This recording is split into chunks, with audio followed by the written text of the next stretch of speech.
Established in 1998, the College of Public Affairs and Development, or CPAF, of the University of the Philippines Los Baños stands today as a remarkable academic institution that thrives in the field of public affairs, development, and governance studies. Now, let me ask you a question.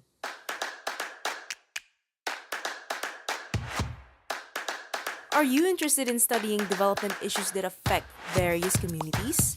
Or maybe you're an aspiring leader with grit and commitment to lead the improvement of public welfare?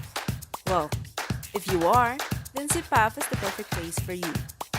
Not only do we offer graduate degree programs that train students to be world-class leaders equipped with knowledge and skills on extension, rural development, policymaking, and social innovation to address development issues, we also routinely conduct college-wide activities and learning events that aim to hone the capacities of students and staff alike.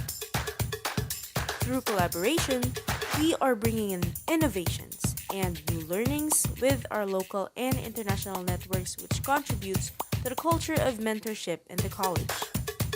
Research and extension is also a big part of what we do in CPAF, and this includes conducting research and development projects, policy and technical fora, and public service activities. So, what are you waiting for? Come join our growing family of innovators, facilitators, and leaders of development here at CPAF.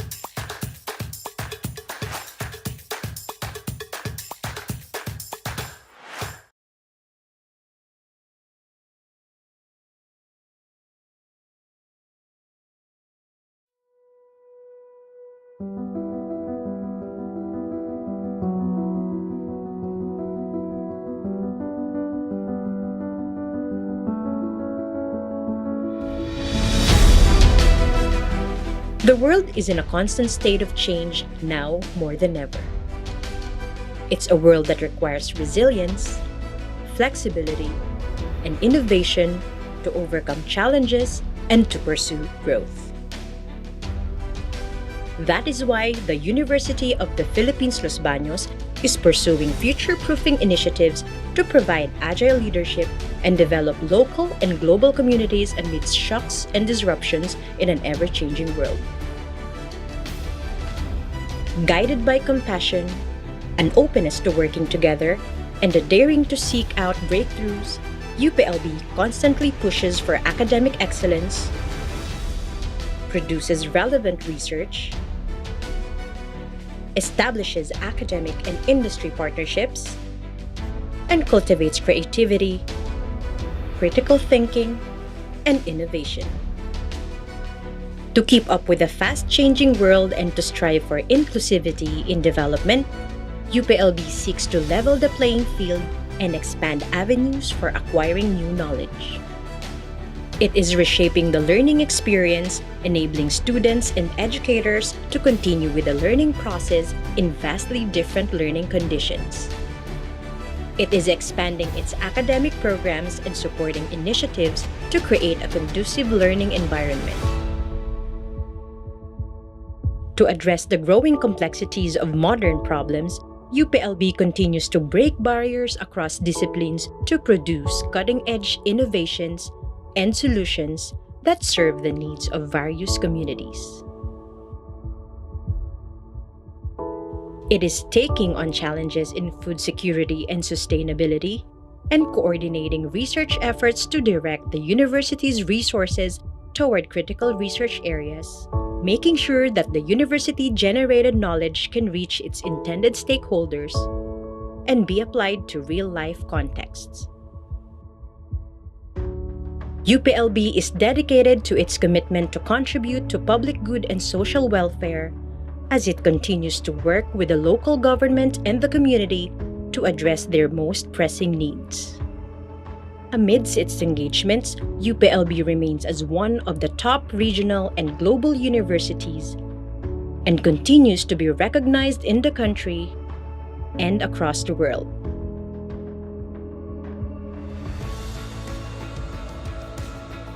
As the national university, UPLB aims to be a steadfast partner in development as a producer of new approaches that minimize the cost and impacts of future shocks, and by honing leaders committed to knowledge creation, innovation, and cutting-edge research and public service. This is UPLB's roadmap to be an impactful institution in a constantly changing landscape. Responsive, innovative, future-proof.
Policymakers and development practitioners rely on objective and meaningful interpretations of evidence to arrive at actionable solutions to challenges faced by communities. Research results play a big role in this process, but in most instances, they do not speak for themselves. The Development Innovations and Policy Laboratory at the College of Public Affairs and Development aims to bridge this gap between research and policy or decision-making. In an attempt to bring research evidence to the policymakers and the public, several models have been used, and among these are policy laboratories. Policy laboratories or policy innovation laboratories are an innovative way of bringing together and encouraging collaboration between and among academics and policymakers. For years, they have been instrumental in assisting governments in bringing research results closer to policymakers and in engaging the citizens to actively participate in any stage of the policy-making process. Various policy laboratories across the globe offer source of data or information and a physical space where dialogues and discourse could thrive.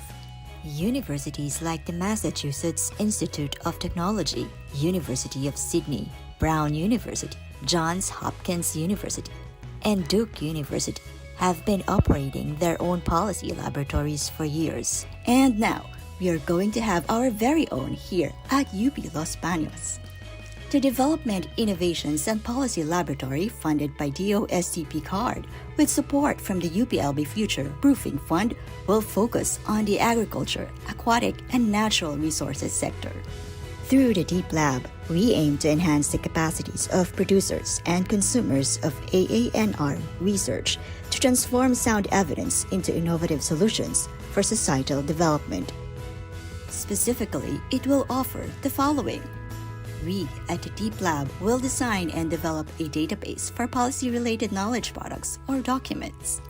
Second is capacity building of stakeholders. CSPPS has been conducting various trainings related to policy analysis and strategic planning. With the Deep Lab, we will be offering improved learning modules to capacitate target participants from the academe, national government agencies, research and development institutions, local government units, and other groups.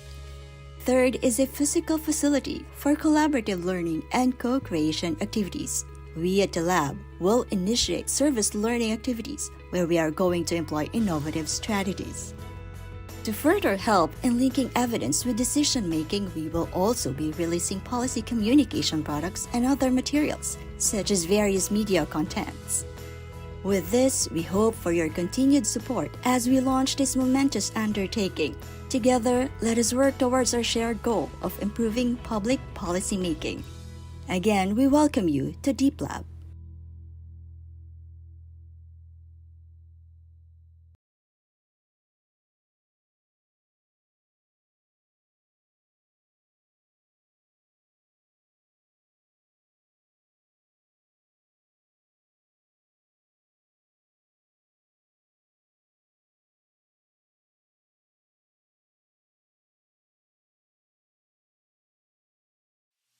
What's up, Belby? What's up, Iskot Iska? Welcome to UP Los Baños, where a lot of cafes and restaurants are ready for you to experience. The beautiful Carabao, Oblation, and Freedom Parks are also here to be your refresher after a class. But don't forget to play go after your beautiful stay in the park. Now, where should you dispose of your used cup after enjoying your drink? Oh no! Is it biodegradable, non-biodegradable, or residual? No worries, because UPLB is implementing the Waste at Source segregation, which aims to promote awareness on ecological waste management best practices. Trash bins are available for you in the easiest way possible. Bar mesh bins. These are for recyclable plastics like plastic bottles, cups, and Tupperware. Green bins. These are for residual papers. Clean papers like cardboard and cartons can be recycled separately. Remember, documents containing confidential information should be shredded. Black bins. These bins are reserved for residual plastic only. Blue bins. This bin is for metal and glass materials only. Composting bin. Food waste goes here and will be transformed into a compost. All these bins will be strategically placed over the campus, including waste bins for infectious waste in every restroom. What's Up LB project is also dedicated to ensuring the safe handling, collection, transport, and storage of garbage. Plastic waste will be collected on Mondays and Wednesdays, papers are on Tuesdays and Thursdays, and on Friday for metal and glass-based waste. Meanwhile, infectious waste should be collected every day. As an Iskot Iska, how can you contribute to the What's Up LB project? 1. Is bring home your own trash. 2. Bring your own tumblers, utensils, and food containers. Last but not the least, always segregate your waste properly. Now, don't forget to What's Up your way through the UPLB Live. Para iwas basura, iwas sakit, iwas gastos, at iwas sakuna.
The world is in a constant state of change now more than ever. It's a world that requires resilience, flexibility, and innovation to overcome challenges and to pursue growth. That is why the University of the Philippines Los Baños is pursuing future-proofing initiatives to provide agile leadership and develop local and global communities amidst shocks and disruptions in an ever-changing world. Guided by compassion, an openness to working together, and a daring to seek out breakthroughs, UPLB constantly pushes for academic excellence, produces relevant research, establishes academic and industry partnerships, and cultivates creativity, critical thinking, and innovation. To keep up with the fast-changing world and to strive for inclusivity in development, UPLB seeks to level the playing field and expand avenues for acquiring new knowledge. It is reshaping the learning experience, enabling students and educators to continue with the learning process in vastly different learning conditions. It is expanding its academic programs and supporting initiatives to create a conducive learning environment. To address the growing complexities of modern problems, UPLB continues to break barriers across disciplines to produce cutting-edge innovations and solutions that serve the needs of various communities. It is taking on challenges in food security and sustainability and coordinating research efforts to direct the university's resources toward critical research areas, making sure that the university-generated knowledge can reach its intended stakeholders and be applied to real-life contexts. UPLB is dedicated to its commitment to contribute to public good and social welfare as it continues to work with the local government and the community to address their most pressing needs. Amidst its engagements, UPLB remains as one of the top regional and global universities and continues to be recognized in the country and across the world.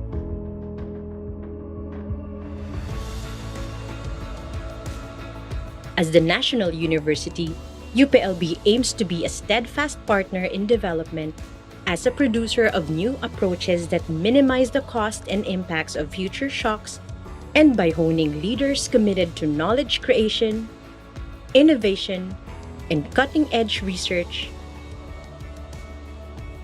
and public service.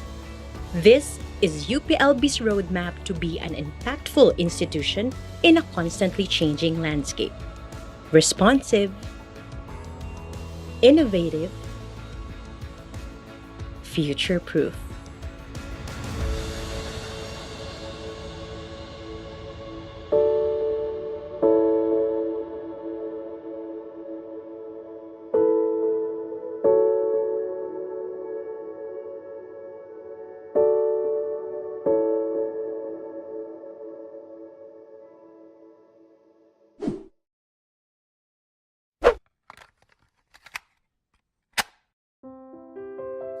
Established in 1998, the College of Public Affairs and Development, or CPAF, of the University of the Philippines Los Baños stands today as a remarkable academic institution that thrives in the field of public affairs, development, and governance studies.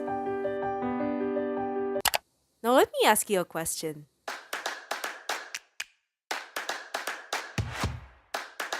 Are you interested in studying development issues that affect various communities? Or maybe you're an aspiring leader with grit and commitment to lead the improvement of public welfare? Well, if you are, then CPAF is the perfect place for you. Not only do we offer graduate degree programs that train students to be world-class leaders equipped with knowledge and skills on extension, rural development, policymaking, and social innovation to address development issues, we also routinely conduct college-wide activities and learning events that aim to hone the capacities of students and staff alike. Through collaboration, We are bringing in innovations and new learnings with our local and international networks, which contributes to the culture of mentorship in the college.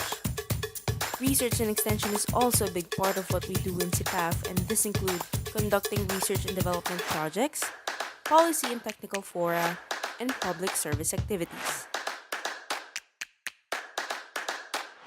So, what are you waiting for? Come join our growing family of innovators, facilitators, and leaders of development here at CPAF.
to connect with experts and peers from different parts of the world.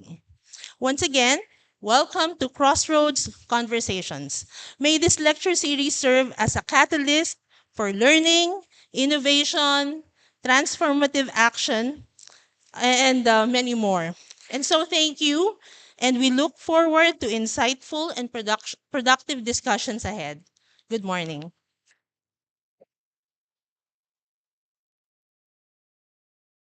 Thank you very much, Dean I, for setting the tone for today's discussion. So we are also honored to have with us today Vice Chancellor Rolando T. Bello, the Vice Chancellor for Administration of UPLB and faculty member of CIPAF, here to deliver the opening remarks. Let us welcome him a round of applause.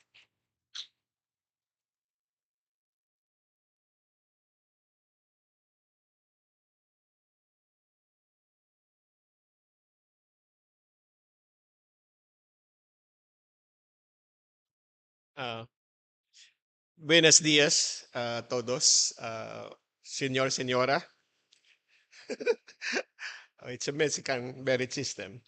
Uh, it's my great pleasure to welcome you all to this exciting program on the Conversations, an international expert lecture series with the topic Implementation of the Mexican Merit System.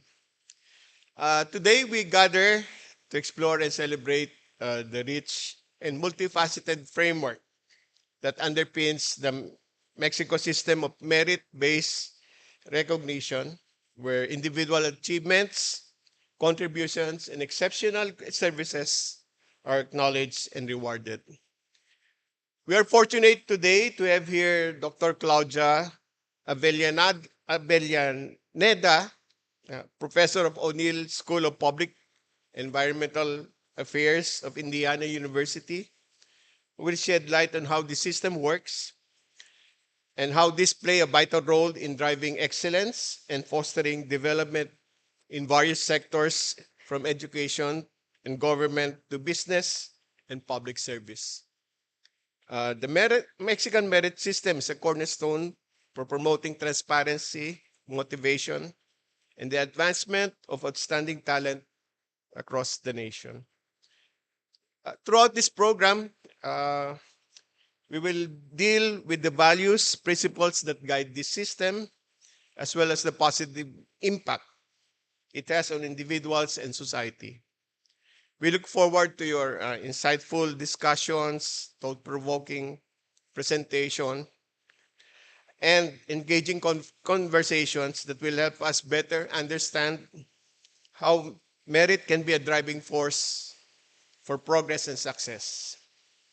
It's also useful to benchmark our own system of merit selection and rewards promotion that we use to get the best and brightest among our ranks. Uh, as a side, we also have the Linang downstairs at 10 a.m. It's also a transformative training program similar to this. So it's going to be a very busy day. But once again, thank you for being here today. Your participation is invaluable, and we hope this session will inspire you and inform you as we continue to foster a culture of excellence and merit in all that we do. Let's get started and enjoy the session. Mil gracias.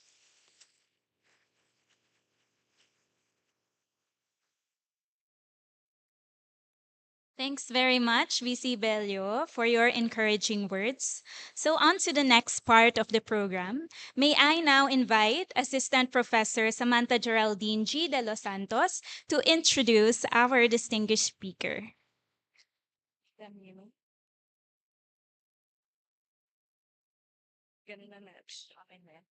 Thank you, Mitch. All right. Good morning, everyone. Actually, it's a pleasure to be introducing our distinguished speaker this morning. I've heard so many good things about her from our Dean, Eileen Lapitan. And so Let's begin to introduce her. So, good morning once again. It is my distinct honor to introduce our esteemed speaker today, Professor Claudia Avellaneda. Professor Avellaneda is a distinguished scholar in the field of governance and public management, focusing on developing countries, particularly within the Latin America. As a faculty member at the Indiana University's O'Neill School of Public and Environmental Affairs since 2013, Professor Avellaneda's diligence in her field of expertise led to her appointment as the Paul H. O'Neill Professor and Fisher Faculty Fellow in 2022.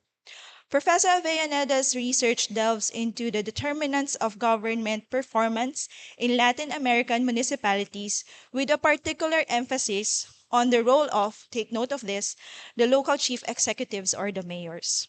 She investigates how a mayor's education, experience, networking, and political support affect social service delivery, public finances, tax collection, and decision-making processes. Her fieldwork is extensive, encompassing countries like Colombia, Brazil, Honduras, El Salvador, Chile, Ecuador, Guatemala, and Mexico. Beyond her research, Professor Avellaneda has significantly contributed to academic and professional communities. She has expanded through her efforts Indiana University's research and outreach and institutional partnerships across Latin America. Notably, she facilitated agreements between the O'Neill School and institutions such as Brazil's National School of Public Administration and Mexico City's Ministry of Health, leading to leadership training for government officials. Also, if any one of you has been with CIPAF since 2021, you might remember that she shared her work in Brazil on women's participation in local governments during the second International Conference on Governance and Development as our keynote speaker. At present, she also serves as an editorial board of the Journal of Public Affairs and Development, the homegrown journal of CIPAF. In recognition of her contributions to public administration, Professor Avellaneda was inducted as a fellow into the National Academy of Public Administration in 2023. And today, we are excited about how she will share her research experience on the Mexican merit system, a framework that provides guidance on how to achieve or ensure equal opportunities in public service access. Now, please join me in welcoming Professor Claudia N. Avellaneda. The stage is yours. Thank you. Thank you very much. Thank you.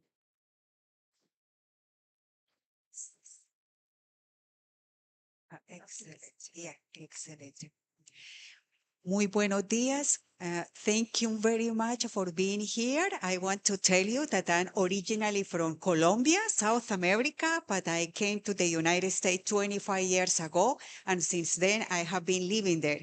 But I found so many common things in Philippines compared to Latin America, because we both were colonized by Spaniards. So I see that some of the architecture and some of the settings reminds me a lot of Latin America. I hope that this is not going to be my first time here in Philippines. I hope to continue coming. I was talking to Aileen about the wonderful opportunities that we have between both schools. One of the first things is to invite all of you or any of you to come as a visiting scholar to Indiana University. It doesn't take any cost for you except for lodging and your travel, but you can be there in Indiana University working on any project for 1 week, 2 weeks, 1 month, 2 months, 1 semester, or even the whole year. You just need to approach me. I will issue a letter saying that I am willing to accept you as a visiting scholar, and that is all. Even during that time, you can take 3 courses as auditing, and you will have to pay only $25 per course. So I hope that many of you are going to take advantage of that. If you need more information, please feel free to approach Aileen, Dean Aileen, and she will be happy to give you more information. It is a pleasure to see Eileen working here and that she has the same passion that she always has had for research.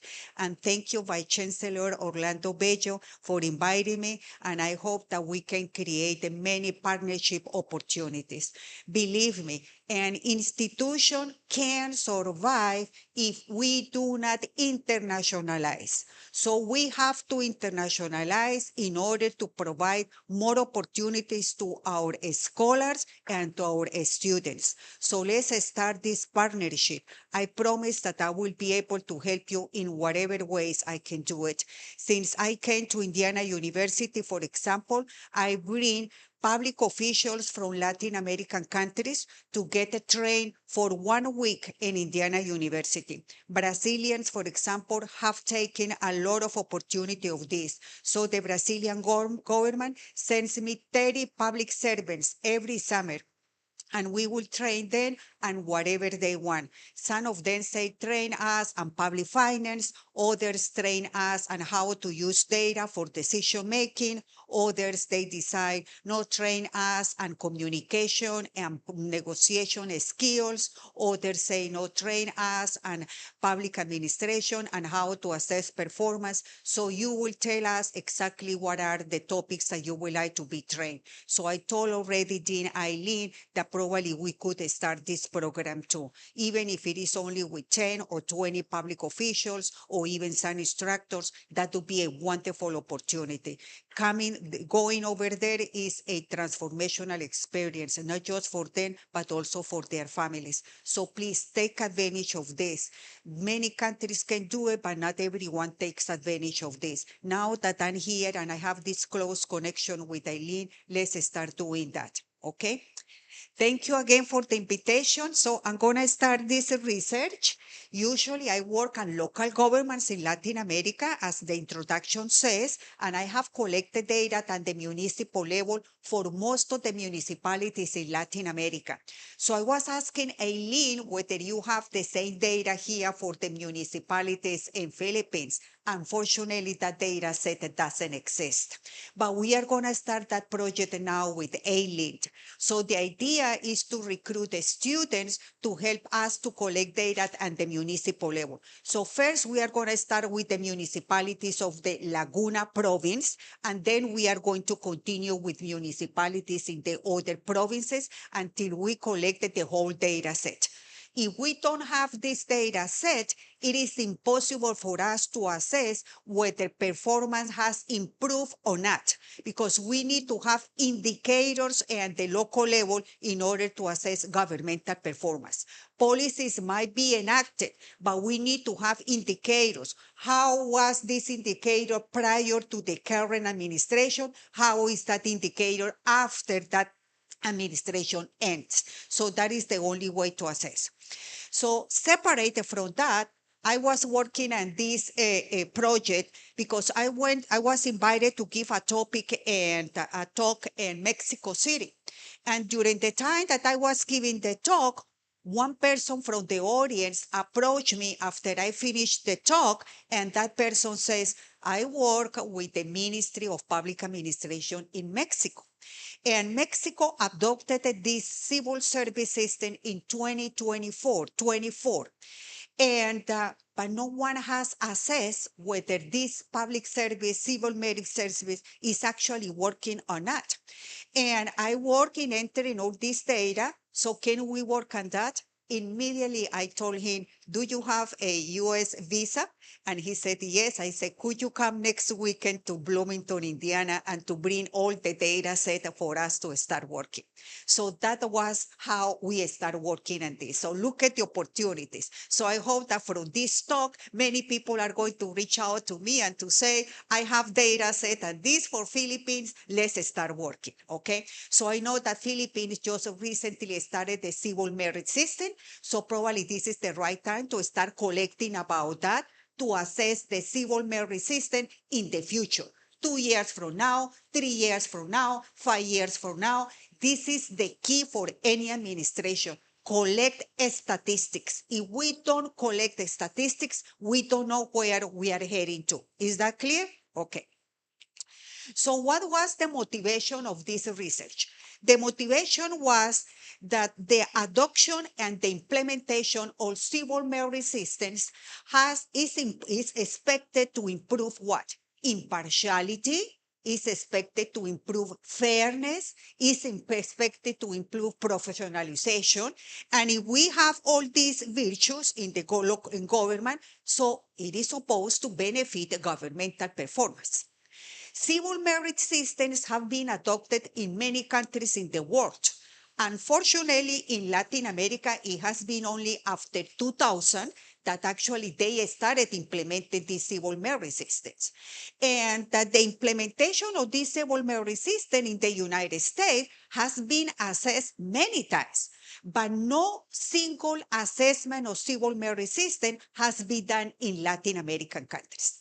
Particularly, we want to see what are the effects of adopting a civil merit system in terms of gender parity. So you know that there is a huge gap in gender gap in among public employees in the in government sector. So we want to see if actually we implement a objective and impartial selection of employees in government that has benefited women or not. Or actually it is acting very fair that no one is gonna be benefited. But it could happen that benefited gender or women might be only in certain positions and not in all positions of government. And also it could be the case that it could be only possible during certain years, but not during other years of government. Why? Because probably the president has a different goal and that might not be applicable. So given that, what happened? It is not. Given that this is our research questions, what are the effects of a merit system and gender parity? And do gender effects vary across time and job levels? So it could be that at the beginning it doesn't benefit women, but then at the end it is benefiting women to get more jobs in the public sector. Or it might be that they are just benefited in the lower levels of jobs, but not in higher levels of jobs. Okay, maybe I have to look here. Exactly. So let's introduce the merit system in Mexico. Oh. So it is regulated by the law of professional career service. Actually, in Spanish, is la ley del servicio profesional de carrera. It was adopted in the 2003 by Congress. Regulations were established in 2004. So that is something that we have to take into account, that once the law is passed, usually it takes 1 year for the implementation to take place. So that's why it was adopted in 2003, but only in 2004 actually was implemented. The regulations were established by the president of Mexico at that time, but then he reformed those regulations in 2007. So there were two sets of regulations. The implementation rules of the professional civil service have been published and modified most of the time across many years. So that's why when we assess the impact of the civil merit system and gender parity, we have to control for time, for years, because regulations have changed across time, and some of the regulations might benefit women, and some of the regulations may not benefit women. So every year there have been regulations modifying the implementation of the civil service. Now, in order to assess whether this civil merit system is objective and impartial, we need to understand what are the steps that a participant of any position of a public post has to go through. So if there is a post in the Ministry of Agriculture saying we need a liaison for this position, that person applies, and that person has to go through these 5 different tests. The first test is the technical evaluation. This is done directly by the supervisor of the post. So let's say that here there is an opening to work in the College of Public Affairs and Development. So the first test would be about specific questions about the job, and it is done by the dean of the college because that is the immediate supervisor. That test has a value between 10 and 30%. The second test that the employee or the potential candidate of the employee has to submit is the managerial skills. That is conducted by the Ministry of Public Administration, that is also called the Secretaría o la Función Pública in Mexico. So that is independent from the agency that is conducting the test. So they do the exam, and this is only about managerial skills. That is important to know. So that exam is issued by that agency at the national level, and actually the agency that has the post, they don't have access to the questions. They just know the results. The third one is to assess the experience of the candidate. That is done through the CV. Do you say here CV? Yeah, the CV. That is a specific template. How many years of experience the person has, and based on the number of years, that candidate will get a particular score. The next one is credentials and merit assessment. How many honors or awards has, how many diplomas, and how many awards the person has received. That is also a template. One award, certain value, two awards, one degree, whatever. And finally, they have to conduct an interview. This interview is done by 3 people. One person is the direct supervisor of the job, who also did the technical evaluation. And that person has a veto power. If the person says, I don't like this candidate, even if the candidate receives the highest score, that person has veto power. The second person is a representative of the Human Resource Office within the agency. And the third person is a person from the Secretary of Public Function. So there are 3 people in the interview process. Then they just add all the scores that each candidate gets, and the candidate with the highest score is supposed to get the job. Is that clear? So we need to understand all this process. Very good. So how did we collect the data? Because in order to assess this, you have to collect the data. Otherwise, there is no way to do it. So to collect the data, we had to make 35 different requests to the Office of Access and Protection of Personal Data. I guess that here in Philippines also you have an equivalent office to that, where you request 35 requests. Now, I told you that the person that approached me was the one collecting the data. Well, we had the data with us, but we couldn't publish anything because it was illegal to publish because we had not gone through these 35 requests. Does it make sense? So we had the data, we had already done the analysis, but again, we had to go to these 35 requests to demonstrate that we had obtained the data through those means. Otherwise, it would be illegal for us to publish that. In addition, we consulted government documents related to amendments and changes to all the regulations to verify that actually there was a sequences in the way that the selection process is done. Because if there was not a sequence, then it wouldn't be justifiable for us to assess that given the changes. Now, the law of transparency allows us to collect data on 3 different things. First, job openings.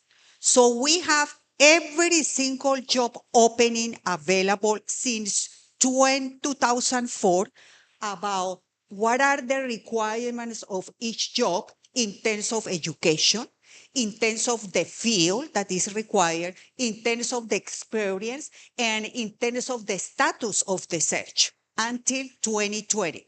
Why? It could be that they opened a search in 2015, but still they haven't found the right person. It means that in 2020, still it is going to be an open search. Does it make sense? But also it could be that they open a post and then they had to cancel the post because there is no more budgetary availability for that post. So we need to know whether the job was successfully conducted, the search, whether it was canceled or whether it's still under search. Then we need to know things about the applicants for every single job. So we can't have the names because that is illegal to have the names, but we have the gender of each applicant for each position and what were the scores that each applicant got on every of the 5 different dimensions that were assessed. That was the key for us because without having those scores, you don't know exactly whether it was partial or fair or it was what in terms of impartiality for the test. And in total, we have the whole population of applicants from the implementation of the merit system that was in 2004 to December 2020. Why December 2020? Because that was the year that I invited the guy to come to us. And so actually we are in the process of collecting data now until 2025, but at least we are covering most of the years. So what we have? In these 16 years, Mexico has conducted about 81,248 jobs posted.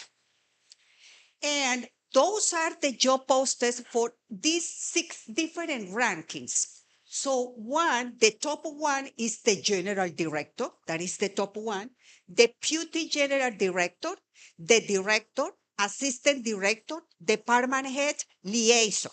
So these are liaison is the lowest category in this case.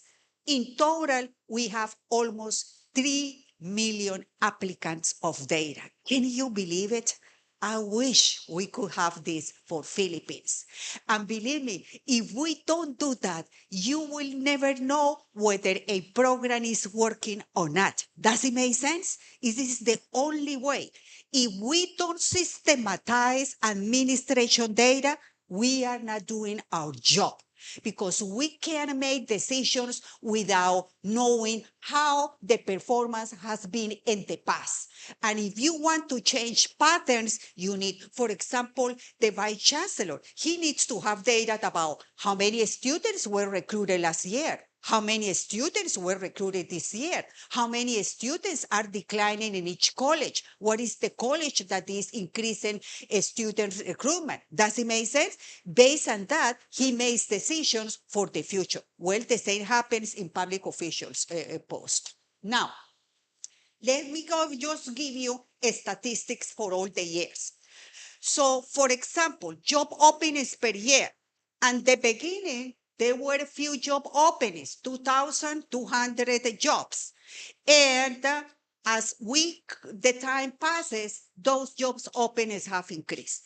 In 2020, we see a decrease in job openings, but this is not actually because there is a decrease. It's because the time that we cut the data collection, it was in the middle of the year. So still, we might have had more job openings in 2020, but that was the current time for us. Is that clear? And please feel free to ask any questions at any point, okay? Now, what are the number of total participants per year? In Latin America, usually government is the one that provides more job opportunities for citizens. So when a job opening is available in the public sector, many people apply because in the private sector, very few jobs. So you can see that in 2005, one of the first years, almost 200,000 people apply for 2,000 jobs. So that is a huge number. And you see that that number has actually continued. So the number of people applying for public service jobs are very high. Why? We used to say because Papa government is the one that provides the jobs in most of the Latin American countries. Now, What is the status of those jobs? Because I told you we need to know the status. So, for example, in 2005, 76% of the jobs successfully found a job candidate. And almost 23% resulted in a failed search. Why? Because they couldn't find the right candidate for the position, or it could be because the head of the agency declared a veto power. Remember that in the interview process, the immediate supervisor can veto the decision to nominate, to accept or not a person. And you can see that, for example, in 2006, a little number of jobs were canceled. Does it make sense? The blue color. So in every year, some of the jobs are canceled. It could be why they no longer need the position, or there were no budgetary the money actually to hire. So for example, in 2008, 6.2% of jobs were canceled after they had already opened or declared opening for that search. Is that clear? So another study is to study, for example, what makes those positions more likely to be canceled or not, okay? What agency was that? Was in the Ministry of Health, in the Ministry of Education, in the Ministry of Labor, in the Ministry of Agriculture, whatever, okay? Now, these are just general statistics. Now, what we want to know, what has been the impact of the civil merit resistance and hiring women. So gender effects in a merit resistance. In order to do that, we need to know how men versus women are performing in each exam. Remember that in order to apply for any job, you have to go to 5 different exams, okay? So let's see how women and men are performing at these exams. So here we do a statistical analysis. It was a fixed effect model in which you control for all the characteristics of the job, you control for year, you control for other factors in order to see exactly what is the effect of that. So the first one, let's see across the 6 different job levels in which ones women were more likely to be hired. Fraction of open positions with a female winner by rank and overtime.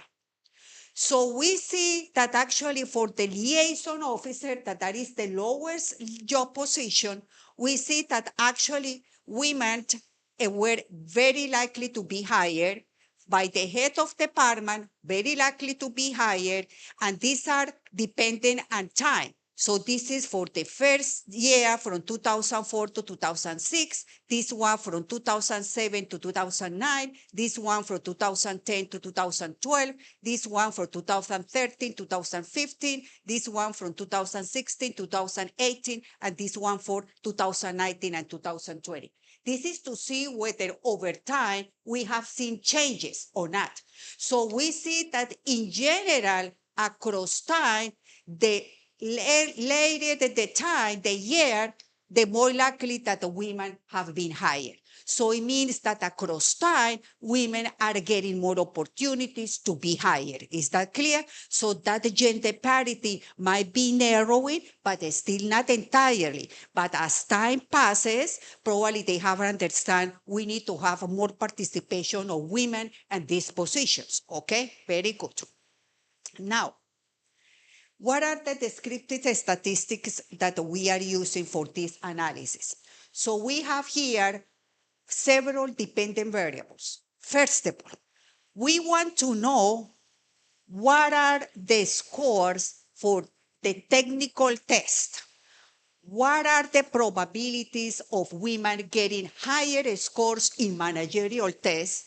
And what are the probability of them getting scores for each of these tests? So those are our dependent variables. We want to assess their qualifications compared to men qualifications. Because here we are not trying to say that regardless qualifications, women should be hired. No, we are saying is the key is that the person with the highest score should be higher, regardless of gender, okay? But let's see if there is a bias in favor of gender, that probably that should be not partial, okay? And these are also the controls that we have for the characteristics of the job position and also for the different ranks of jobs that we have. So now, this is the key. Are female applicants more qualified than male applicants? Surprisingly, yes. And every single dimension, women are 2 times statistically significant, more likely to get higher scores on the technical test, almost 0.70 times to get higher score on the managerial test. However, an experience in years less likely to have better experience than men. But why? Because they haven't had the opportunity to be in jobs long time ago as men has had. Does it make sense? So only on these dimensions, women didn't perform higher than men. But even on merit assessment, look at it, it's positive and statistically significant. And also on the interview score, women are 3 times more likely to get higher score than men on the interview process. So it means that what? Women, according to the civil merit system in Mexico, are more likely to be more qualified and 4 dimensions of assessment compared to men. Is that clear? Good for us, yes?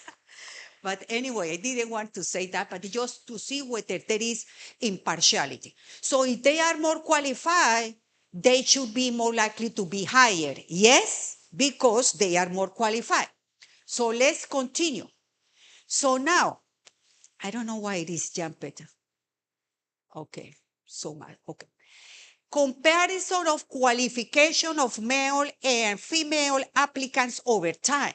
Because that I showed you before was across all the sample. But it could be that our overperformance of women was just at the beginning, not across the 16 years that we are studying.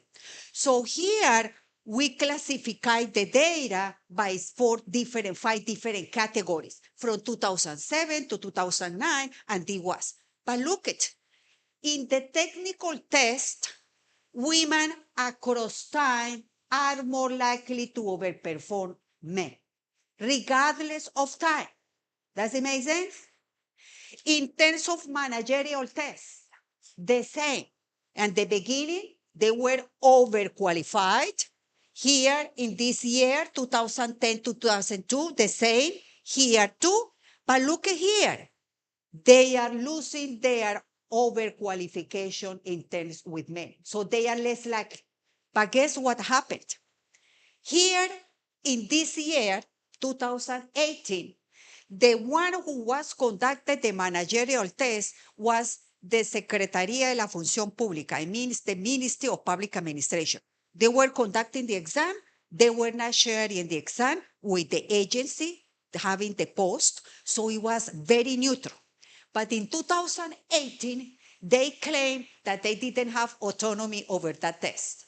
So they moved the test to the agency. Does it make sense? Now the agency is the one that writes the exam and conducts the test. What a coincidence that immediately that changed and now women no longer are overqualified. Does it make sense? So now, the experience assessment, remember that is the only dimension in which women do not overperform men because years of experience. So across time, this decrease in performance is the same. So women need to get more opportunities in terms of experience in order to be compared with men. Otherwise, they are going to be always decreasing. So one lesson for administrators is what? Not too much reliance on the number of years of experience for a job. Otherwise, always men will get the job. Is that clear? That is not too much reliance. In terms of merit assessment, women across time also are overqualified. But in the last years, that qualification no longer exists. There is no statistically significance between men and women. And in the interview score, look at, during all the years, women overperform men in the interview process. Is that clear? So this is a very objective way to assess the implementation of a merit system. Okay, let's continue. Now, comparison of qualifications of men, comparison of female merits by job level. Ay.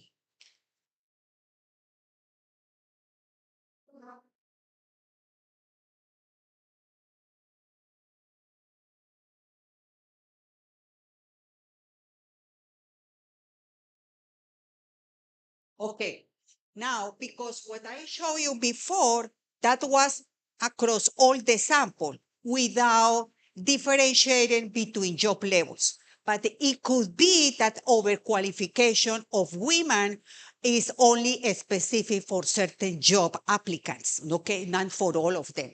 So again, we see that actually it's the same pattern, but there is one thing. Here, in the experience assessment, women tend to be negative. It means have less experience assessment for the liaison officer. That actually is the lowest level, the lowest ranking positions. And for the rest of the years, it is exactly the same. So we see that they don't qualify higher than men in most of the job positions, except for the first one where there is no statistically significant. So only for the job level, the lowest job level position, they don't have statistically significance with men. So they are the same. But according to those, the other levels, it is the same. Now, this is the wonderful result. So comparison by job level is why it is here, but not here.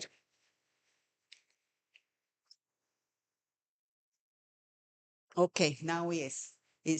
So now, conditioning and qualifications, it means controlling for what each person got in the whole score of the exam. What is the likelihood of hiring a woman? This is not the one that I wanted. The likelihood of hiring female applicants over time. So what is what we see here? The likelihood of hiring a woman for the whole sample is higher than the likelihood of hiring a man. But this is for the whole sample. This is without saying, let's do it by job rank and let's do it across time. This is the whole sample. So these are good news for women. They are more likely to be higher in the whole sample. But now, for all, this is the top position. This is the director position. This is the deputy general director, the head of the department, and this is the liaison, and this out. Now,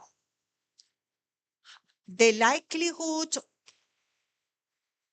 I don't know what I can control. The likelihood, it jumps, of hiring a female applicant over time. So the same. Is the same across all the time, from 2007 to 2009, from 2010 to 12, across time, we see that women are positive and statistically significant. It means women are more likely to be higher across time. It is not just for 1 year, but this is also for all year. But this is probably the most important, it changed here, but not here. It stays time. Yeah, there is a lack. Okay. So this is the most important result probably of our analysis. I told you that women are more likely to be higher in the whole sample. But then when we actually do the analysis for each of the job ranks that are available, we found that only for 2 types of job ranks, women are more likely to be higher. This is for the position of the assistant director, and this is the position for the department head. But for the other positions, they are less likely to be hired. So what it shows what?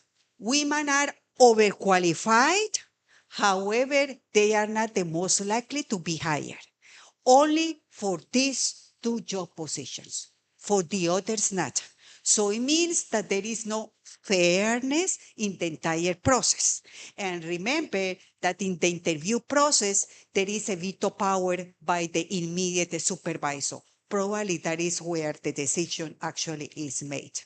So now, let's see the statistics more clear across. Here it shows something, and here it's showing something else. Oh, now, very good. So what is the gender of the winner across job rank? So we see that, for example, for the liaison officer, that is the lowest level, we see that more men were hired than women. Let's see for the head of the department, more men than women. But remember that here still the analysis shows that women are still more likely to be hired. So if you compare the 100 jobs available for head of the department, more men were hired, but still women were more likely to be hired compared to the past. And the same happens here for the assistant director, and the same for the director, for the deputy assistant director, deputy general, and the desk. Look at the difference in the top rank position. So only 18 women in the top level position versus 81 men. So you see that the gap is increasingly in those high level positions. So now, what are the gender parities in general? So we see that among all the almost 3 million jobs that were available, 3 million applicants, and the 2,980 jobs. So we see that in general, only 30% were women and 69% were men. Now, and this is how the share of female winners across time. At the beginning, only 39% of the winners, then 45% of the winners were women, and finally in 2020, 50% of the job winners were women. So across time, it has improved a while, not completely. Now, let's see with that share varies across ministries. So here we see that what are the ministries that are more likely to hire women. So according to this data, social communications, security, human resource, consultant jobs, research, legal advice, and what are the ministries that are less likely to hire a woman?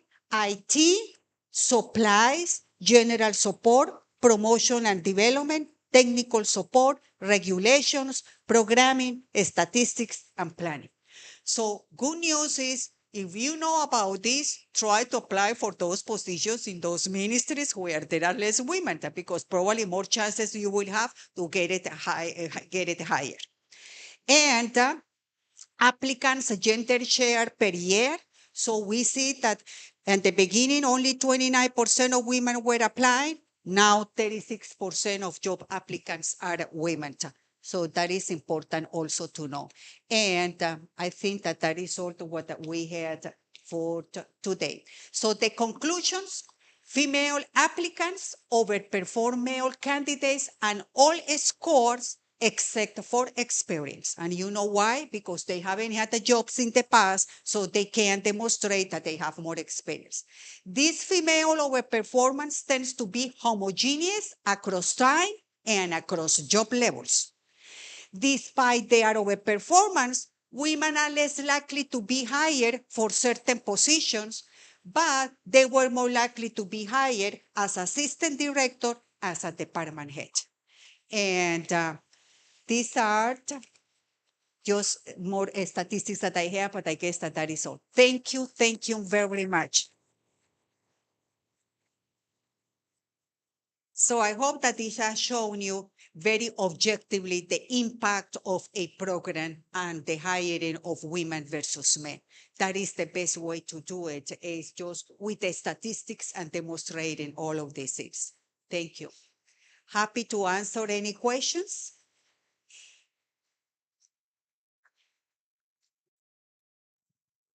Thanks very much, Dr. Avellaneda, for such an enlightening presentation.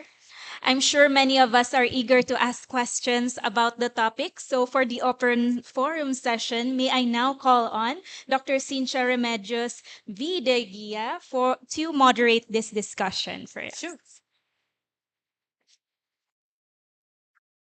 Good morning, everyone. Thank you very much, Dr. Claudia. Your presentation is very warm, lively, objective, yet very insightful. We see a lot of commonalities, not just in the infrastructure between Philippines and the Latin America, but also with the representation of women in the workplace relative to the data sets that you've provided. Okay, so I think both our participants on site and virtually are very eager to throw in their questions. May I just request for those participants that would be throwing in their questions to state their name and affiliation.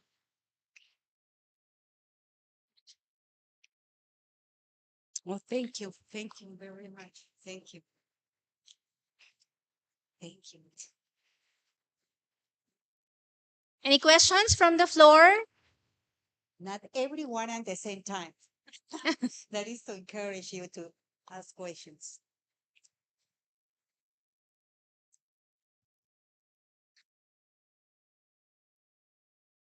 Questions? So do you think that this is possible to conduct this analysis here in Philippines? Yes? So who wants to do it? I will be more than happy to work with you and to co-author a research paper. Okay. Yes? Yes, please. Please state your name and your affiliation. For the Good commendation morning, purpose. everyone. Good morning, Ma'am Claudia. My name is Glenda. I'm a student of CPAP. I'm a student of strategic planning here at CPAP. My question is really about the Patrino system that's happening in the Philippines. So for context, Patrino system is prevalent in our government agencies where the you know where the where the employee is being is going up the rank because of connection and not because of merit. So example of Patrino system is happening in the military agency where we know that men are predominant compared to women. And my question is, how can the merit system be introduced when the Patrino system is prevalent? How can we challenge the status quo where the government agencies like in the military, men are more predominant than women and they are being chosen out of connection or out of Patrino system more than merit. This is a great question and that very hard to change patterns in society. You know that the most difficult thing to change in our society is behaviors. I go country by country. I just came back from Taiwan and I was amazed about how organized, how clean, how neat, how silent, how quiet that organization is. And I said, my goodness, how can we try to transport all these virtues into our societies? So one way to answer you is to implement the policies. It takes time for us to adjust. But usually when we implement incremental changes, it is more likely to be accepted in a society. But when we implement drastic changes, the society tends to reject them because this is against what I have been doing all the time. So if we start step by step, okay, right now we are going to assign a dimension taking into account the gender composition of the agency. So you have statistics, the gender composition in this agency is 20 women versus 80 men. The goal is that in 5 years, it should be reduced at least by 15 points. That would be one way to do it. You see? just setting up small goals, not drastic goals. So I am, for example, very lucky that I work in my faculty, the school, the O'Neill School of Public and Environmental Affairs. We are very large. We have 180 faculty members, 60% women and 40% men. So I'm very lucky that actually I in my organization. But the before they told me that actually the proportion was 2 women and 100 men. How they have been able to switch? It was step by step with the small goals. So that would be a way to do it. But that requires innovation and commitment by the agency director. Does it make sense? And by the human resource office. Because the human resource office should say, the pool of applicants should be 50 and 50%. Does it make sense? Even if by the deadline, the pool of applicants is still very biased in favor of men, they should extend probably the deadline and advertise more until more women apply. Okay, that would be another way to do it in that way. And probably to give more assessment or to be more scores to those dimensions that probably women that tend to succeed more than men in order to give them more opportunity. But it takes time. It takes time, but we have to continue doing it. Thank you. Any more question? Yes, Sir Abbott. And then next, Dr. Contreras. Sir Abbott, the mic is.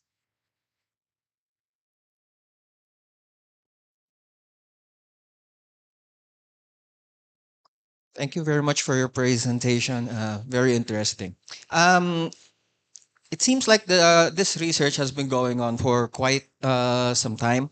I would like to ask, number one, has this research resulted in any meaningful praxis, as in actual change in the way they do things? I ask this because the focal interest in collecting data, as was emphasized at the start of this the talk. In essence, is there a way to tell if this is the idea that women aren't being employed in a more fair way? If this is a technical or an epistemic problem, i.e., one that can be solved by filling in a lack of knowledge, i.e., they do what they do because they simply don't know any better, or is this something else? Is there a way we can tell that, given the central importance that you put into collecting more and more data? Thank you. Excellent point about connecting research with practitioner points. First of all, Mexican is a very machist society, extremely machist society. So now this article is under review in Public Administration Review, which is one of the top journals. Hopefully it is going to be accepted. Our next goal is to translate this into Spanish to be able to publish it in Mexico.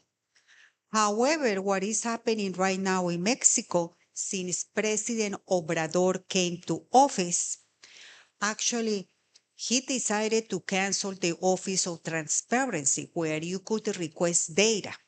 So now you can do it, but the hurdles in order to request data is even worse. And now that President López Obrador is no longer in the administration, now is Claudia N, but is also from the same party. We hope that at least she's going to adopt some changes. We don't know yet. It's from the same party, but not. Now, what they can learn is just by publishing this in Spanish, because that will make that information available to them. And that is now my goal. Whatever publication I have done is to translate it into Spanish so people have access to it. However, policymakers tend not to read our research. That is a problem that we have. But hopefully, we would like to publish this in a newspaper in Mexico, at least the biggest result. In that way, it will be more communication among policymakers. But it's true. But however, regardless of they take it or not, collecting data always is wonderful. It's beneficial for any administration because decision makings can be done based on that. We hope that in the future, another ministry of the Secretary of Public Function is going to come and is going to see those results, what has been the effect of this, and might take some changes. For example, I give you one example.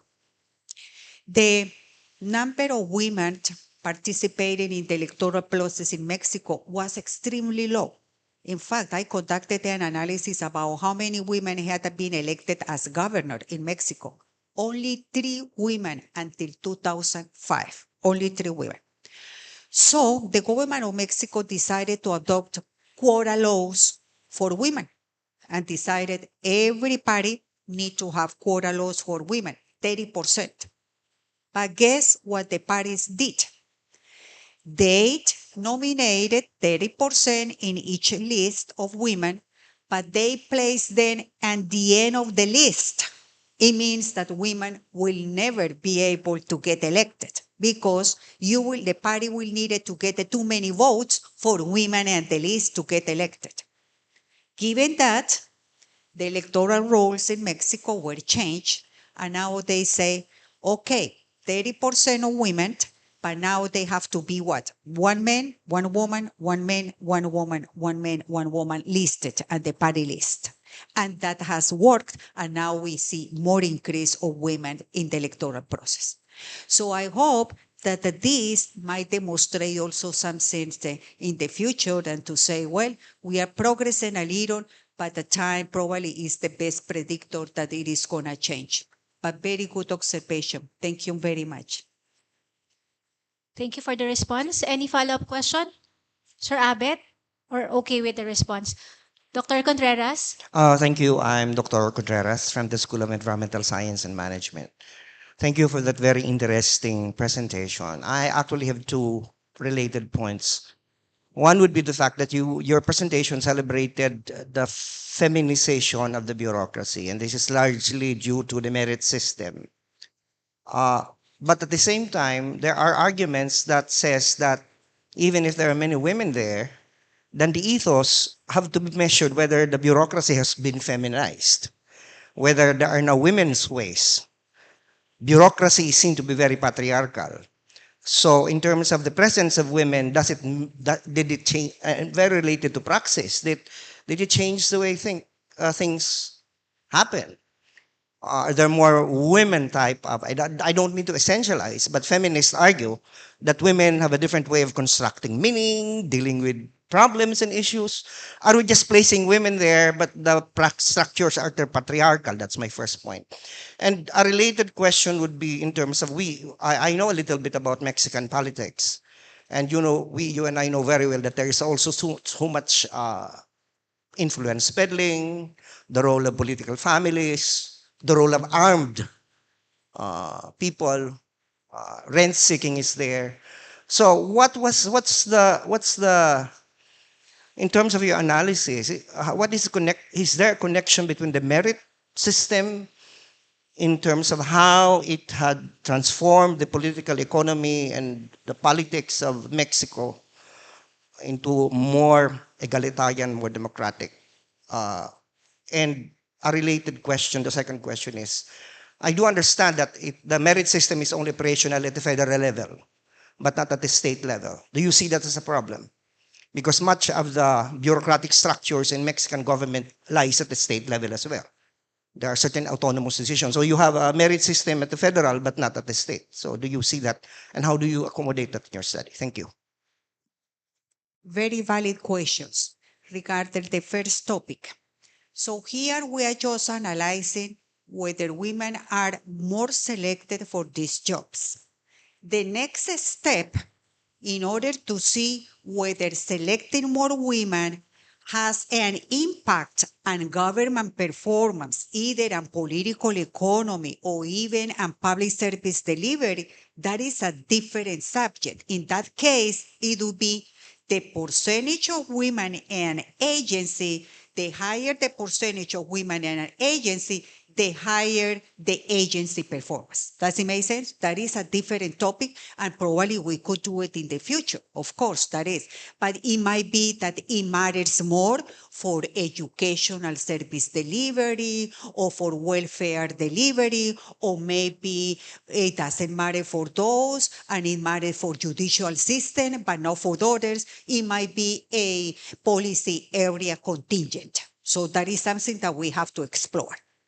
Now, regardless to the next question is about, remind me again, what was the impact of, okay, and at the subnational level. Of course, Mexico is a federal system. There are only 4 countries that are federal by constitution in Latin America, and those are the largest countries: Brazil, Argentina, Mexico, and Venezuela. This happened at the federal level. Now we will have to do the same in a centralized country like Philippines, okay? For example, in Colombia. We didn't have data at the state level because it is more difficult to collect, but not impossible. So our next step is to do it whether these patterns also apply to the subnational level. By subnational level, I mean either at the gubernatorial level and also at the local level. So that would be our next steps. And I always tell my students, everything tends to be heterogeneous. What happens at the national or federal level tends to be different what happens to the subnational level. And so we have to take into consideration that. Yeah, I should say in the conclusions, actually I had a limitation slide that I forgot to include here. This is one of the limitations, that it only studies at the federal level, but we don't know the patterns and other levels of government. Thank you. Okay, thank you. Any follow-up question, Dr. Contreras? No more. Any more questions from the floor? Yes, ma'am. Good morning. So my name is Sarah. I am also a PhD student here at CEPAF. So I've noticed that your data is up to 2020. Am I correct? Yes. So it will be interesting to note if the pandemic has any effects on the decision, how people decide, because it forces, I think it's a global thing that I think the pandemic as a disruptor has also challenged our beliefs before. So it will be interesting to note of if it has an influence, also the decision making, is also how we see women and their role in decision making. Because it is also possible that during a extreme event like a pandemic will either elevate their status in the society or also push it in another level or in another way.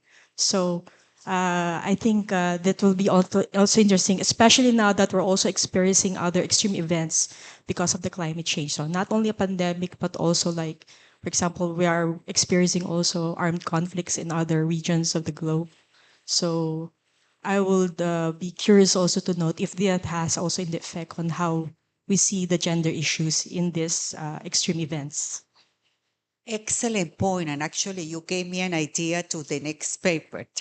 So we are collecting the data after to continue 2020 because we finished in 2020. That was when when the COVID started. But actually, it might be the case that COVID-19 allowed for more women to apply, given that most of the jobs were done online. You see? So it will allow them to have kids to stay home and at the same time to work. So we plan to do that.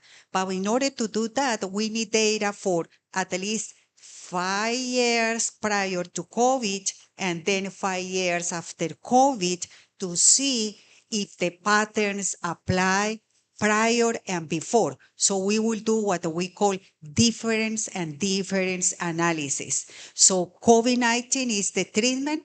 How was the pattern 5 years before? and how has been the pattern 5 years then. So we're waiting for one more year to have equal number of years to compare. But this is an excellent point, that it could be that that change completely access to women, given that they can work. That is what has happened at least in many other countries, that now women can work from home, given the online working.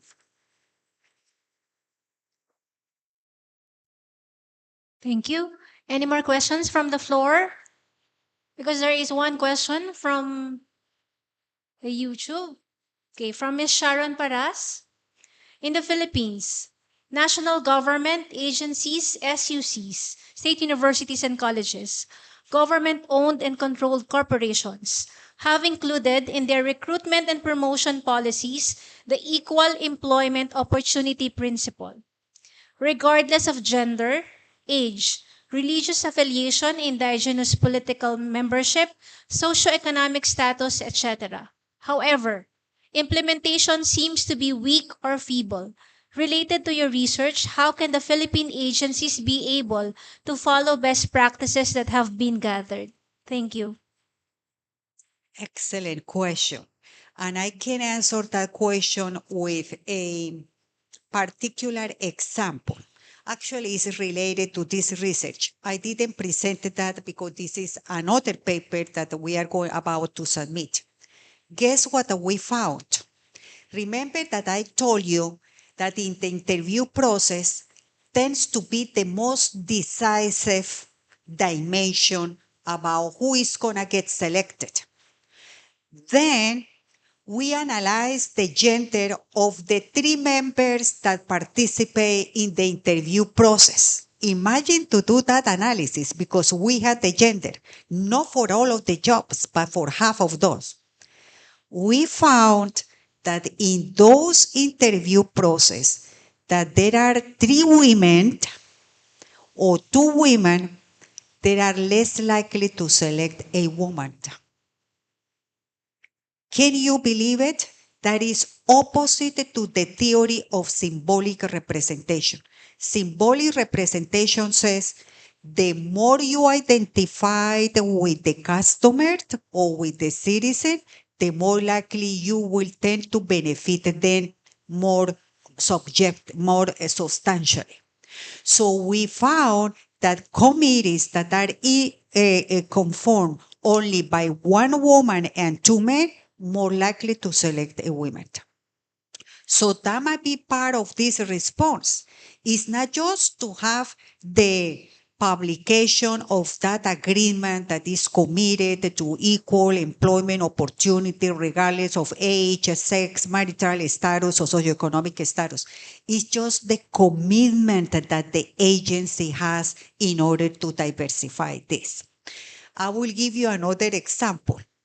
And sometimes also the theory says, well, you need a critical critical threshold, and that is regardless to Professor Figueres' question that it might be that there are more women in the agency, but still it is not enough for them to have an impact, because you need to reach a threshold in order for that critical mass to have a substantial impact. Does it make sense? So it could be also the case in these agencies. Yet there are more women, they have this declaration of this commitment to equal employment opportunity, but there is no commitment in the agency. So if there is no commitment in the agency, what is the point of having this? Is it just blah, blah, blah, and this is just a way to go align with the implementation rules, but actually not practicing? Okay? Thank you. Okay. Thank you, Ms. Paras, for the question. Any more question? Okay. One question from me, Ms. Claudia. Have you encountered challenges in terms of disseminating the findings of this research, particularly for the top level positions? Considering that you've reported that female or women are less likely to be hired in higher level positions. So when you disseminated this information or these findings to these offices, how have they received it? Yes. Unfortunately, I haven't published this into Spanish, so for them to see it. But everyone knows how difficult it is for women, especially because of the level of experience. That is the main obstacle for us. Even nowadays, I apply for positions that they invite me to apply to be deans or something like that. And probably one of the limitations is that, but you don't have experience on this. Why? Because before I have not had the opportunity. So it is like a roller coaster. But the main message is just keep trying it, because if we don't try, you will never know whether we could get it or not. It's just the same with the women were not allowed to vote. So they keep trying. They had advocacy groups and they keep doing it until we got the right to vote. So the same way happens right now. The same way to elect a woman president. Many countries still they haven't overcome that hurdle. So keep trying it. Keep trying it. Okay, thank you. Another question. Considering that in Latin America and also in the Philippines, the male domination in terms of the higher level position is actually deeply ingrained in the culture. So what are your studies recommendations to somehow counteract that, aside from just keep trying and keep applying? Education. The more education, the more opportunity for women. Definitely. Education is the best key for success. That is the best thing that I can say.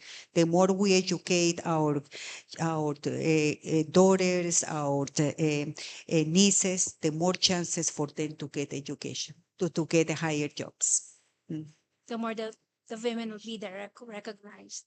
Okay, so any more question? Seems everyone is very satisfied and has no more questions. Well, I In hope faith, to have many visitors from Philippines in Indiana. Take advantage of that opportunity. Just contact Eileen and she will be more than happy to explain you the process. It's just to send me an email and I will say, yes, you can come here, find the resources for your ticket and for your lodging over there and food. And you can stay there 1 month, 2 months, 3 months. Remember, that will be very valid for your CV, saying I was a visiting scholar in Indiana University. So take advantage of that opportunity. Thank you very, very much. thank you very much.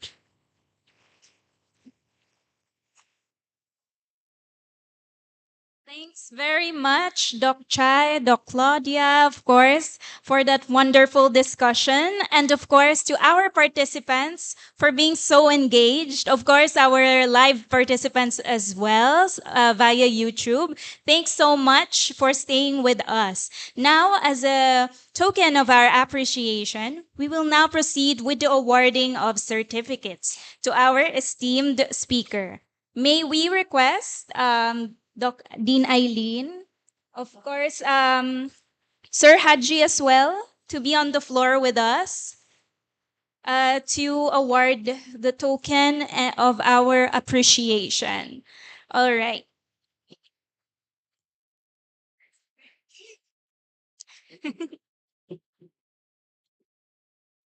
May I read the citation first? Thanks so much. Um, So the certificate of appreciation is awarded to Claudia N. Avellaneda in recognition of her invaluable contribution as guest lecturer in Crossroads Conversation held on March 24, 2025. Her insightful presentation on implementation of the Mexican merit system has greatly enriched the knowledge and perspectives of our participants. Given this day, at the Multipurpose Hall, SIPAF, UPLB, Philippines. Signed, Eileen V. Lapitan, Dean of SIPAF. A round of applause, please.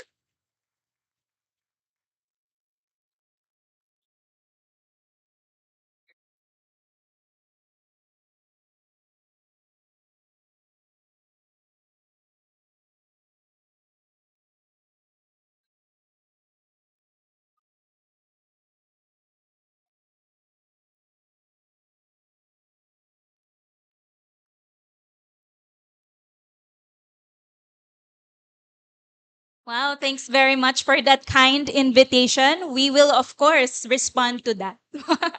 Okay, so now please proceed to the next slide. You may scan the QR code to receive your certificate of participation there.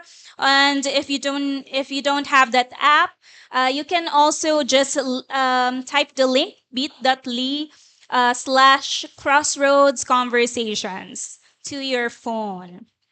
All right. You may fill in the necessary details later because first we will have a quick photo opportunity before the closing remarks. So let's take a photo. Please turn your eyes here at our. Yeah.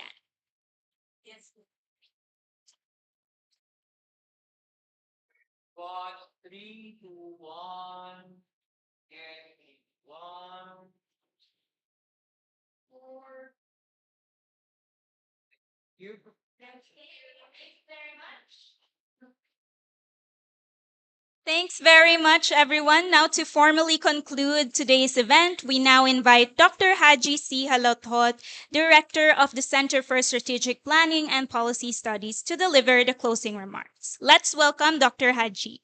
Round of applause. Maraming salamat, Mitch. Magandang umaga sa ating lahat. Good morning, everyone. Of course, first, our sincere thanks to our speaker, Professor Claudia Avellaneda of the O'Neill School of Public and Environmental Affairs. Your presentation is very insightful and, of course, very relevant as we are now celebrating the National Women's Month in the Philippines. So, happy National Women's Month to all the women in the Philippines. And, of course, women all over the world. No? And, of course, thanks also to our audience here inside the venue and also those who watched online. As we reach the conclusion of this seminar on gender effects of a merit-based system, it is important to reflect on the key findings of Professor Avellaneda's study. The implementation of such systems was intended to foster impartiality, fairness, and professionalism, yet her analysis reveals that achieving true equity remains complex and a nuanced challenge. Probably we don't feel it here in CPAF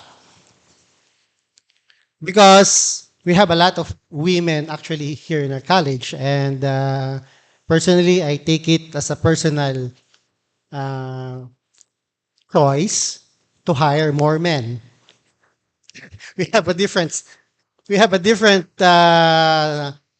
status here in our college. Okay, we have more women. We need more men here in college. But nonetheless, the situation outside of CPAF may be different. So I take on our researchers, our faculty to take a look on it. No?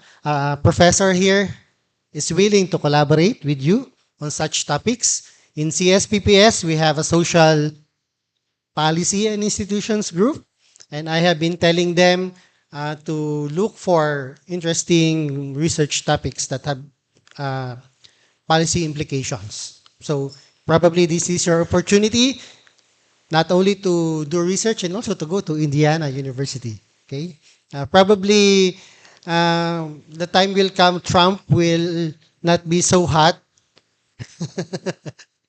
on foreigners. No? Anyway, you will be there on legal and official business. Okay. So the results highlight both progress and persistent disparities. And while female applicants seems to consistently outperform their male counterparts in most evaluation dimensions, they face lower chances of being selected for certain leadership roles. And this underscores the need for a deeper examination of the structural biases and reform of systems that may unintentionally hinder gender parity.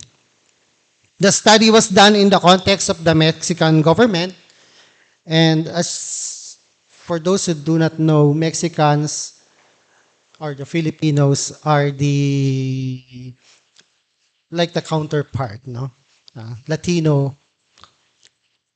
Yeah, we are the Mexicans or the Latino of Asia. If you see someone, now we have a lot of similarities when it comes to culture and family values. So while the study was done in the context of Mexican government, perhaps a similar study can be done in the Philippines.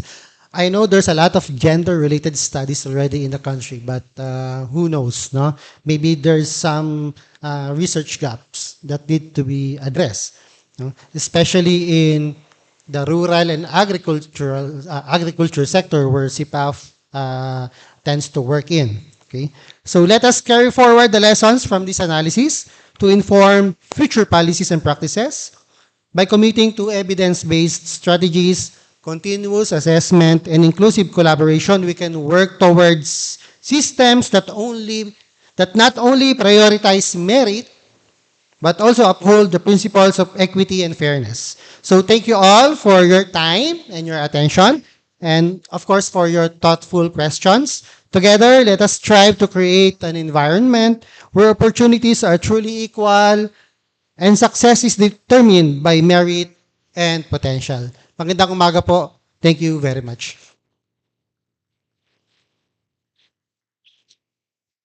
Thank you so much, Doc Haji, for the inspiring words. And that concludes our session for today. We hope that this discussion has provided you with meaningful insights and valuable takeaways. So, on behalf of the College of Public Affairs and Development, we sincerely thank our speaker, guests, faculty and staff, students for making this event a success. But before we go, a quick announcement. We invite you to our next Crossroads Conversation session happening on May, featuring Dr. Rebecca Spence, who will talk about gender mainstreaming in the public sector. All right, so we look forward to seeing you there. And lastly, snacks and coffee are available. On your way out, feel free to grab some as you continue today's discussion with fellow attendees. So thank you once again and have a great day ahead.